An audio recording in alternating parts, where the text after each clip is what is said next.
Doctor BR Ambedkar Konaseema జిల్లా అంతర్వేదిలో లక్ష్మీ నరసింహస్వామి రథోత్సవానికి సర్వం సిద్ధమైంది. కళ్యాణోత్సవంలో భాగంగా ఇవాళ రథోత్సవం నిర్వహిస్తున్నారు. మరిన్ని వివరాలు మా ప్రతినిధి సాయికృష్ణ అందిస్తారు. గోదావరి జిల్లా వాసుల ఆరాధ్య దైవం అంతర్వేది లక్ష్మీ నరసింహస్వామి కళ్యాణ మహోత్సవాలు వైభవపేతంగా సాగుతున్నాయి. రథసప్తమి రోజున ప్రారంభమైన కళ్యాణ మహోత్సవాలు చాలా ఆధ్యాత్మిక శోభతో విరాజిల్లుతున్నాయి. ఇవాళ స్వామివారికి అత్యంత కీలకమైన ఘట్టం రథోత్సవం. ఈ రథోత్సవం మధ్యాహ్నం 2:05 ముహూర్తంలో ప్రారంభమవుతుంది. అంతర్వేది క్షేత్రం అంతా కూడా భక్తజన సంద్రంగా మారింది. నిన్న కళ్యాణ మహోత్సవానికి లక్షల సంఖ్యలో భక్తులు తరలివచ్చారు.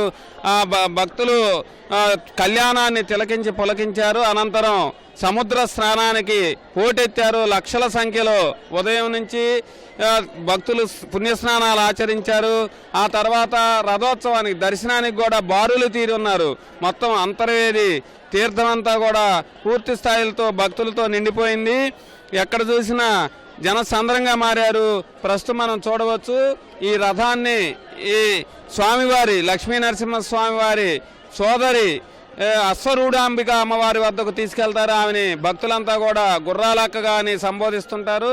ఆ అమ్మవారి ఆలయం మీదుగా తిరిగి పురవీధుల్లో రథోత్సవాన్ని నిర్వహించి తిరిగి స్వామివారి ఆలయం ప్రాంగణం వద్దకు చేరుస్తారు. ఈ కీలక ఘట్టం చూసేందుకు గోదావరి జిల్లాలతో పాటు తెలుగు రాష్ట్రాల నుంచి అధిక సంఖ్యలో భారీగా భక్తులు తరలివచ్చారు. పూర్తి స్థాయిలో ఆధ్యాత్మిక వైభవం అంతర్వేది క్షేత్రంలో వెల్లివిరుస్తోంది. దేవస్థానం పూర్తి ఏర్పాట్లు చేసింది. 1600 మంది బందోబస్తు పోలీసులు ఈ కార్యక్రమంలో నిమగ్నమై ఉన్నారు. అలాగే అన్నదాన సత్రాలు ఎక్కడికక్కడ పూర్తిగా భక్తులకు ఇబ్బంది లేకుండా అన్నదానం నిర్వహిస్తున్నాయి. మొత్తం సాయంత్రం వరకు కూడా ఈ రథోత్సవం వైభవపేతంగా కొనసాగనుంది. ఈ 2:05 ఈ రథోత్సవాన్ని ప్రారంభించేందుకు పూర్తిగా అంతర్వేదిలో ఏర్పాట్లు సిద్ధం చేశారు. కెమెరామెన్ రాజశేఖర్తో సాయికృష్ణ, ఈటీవీ న్యూస్.